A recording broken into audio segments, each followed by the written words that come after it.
Well, good morning, everybody, and welcome back to Iowa Live on our new time, 11:45 on Local 5. And say good morning and Happy New Year to our good friend Lauren Merkel from Merkel Retirement Planning. How are we, Lauren? I'm doing very well. Lou, how are you? Happy New Year to you. I'm doing very well, and thank you. And the thing that the reason I'm doing so well is because we can now say it is 2021. How many people stayed up until midnight just to watch 2020 go into the rearview mirror? Yeah, we've probably had record viewership this year, just waiting for 2020 to get behind us. And now we're in 2021 with a whole brand new year to look forward to and a lot of good things that you can implement to help yourself from a retirement planning standpoint. All right, let's talk about the stock market in 2020 right off the bat here, because we were ready for a ride, and boy, didn't we take one.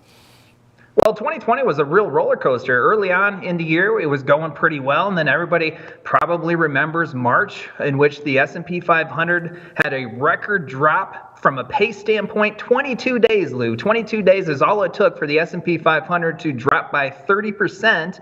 And then April was a little rocky, May was a little rocky, and then to most people's surprise, the rest of the year was really a pretty positive year. And we're looking back, and at the end of 12/31 of 2020, the S&P 500 was up 16%.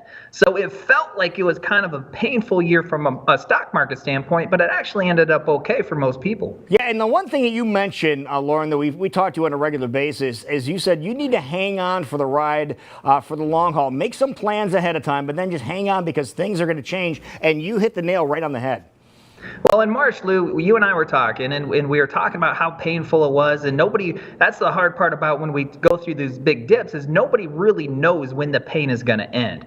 But as you and I were talking, we thought if we fast forward a few months, and it's now December of 2020, we look back and we thought that the stock market would substantially recover what it has lost during that March timeframe, and that's exactly what happened. Not only did it recover all of what was down from March, but actually ended up 16% in the positive. So that's a real lesson for a lot of people, because we haven't seen that kind of drop in the market really since the Great Depression.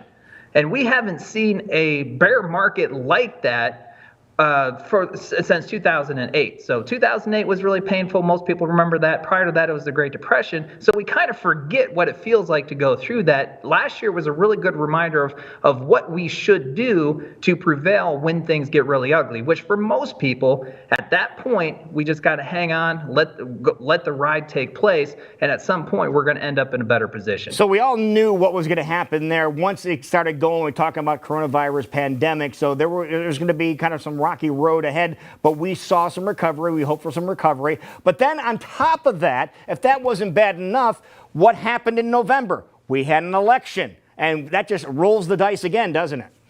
Well, it added a lot of uncertainty. What Wall Street really does not like is uncertainty.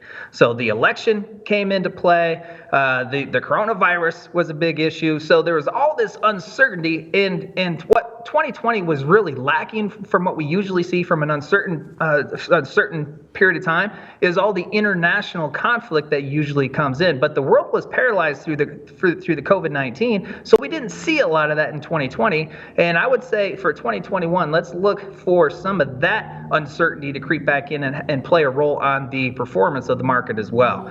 So for 2021, we're looking for more volatility. Hopefully it's not going to be anywhere close to what we saw in 2020.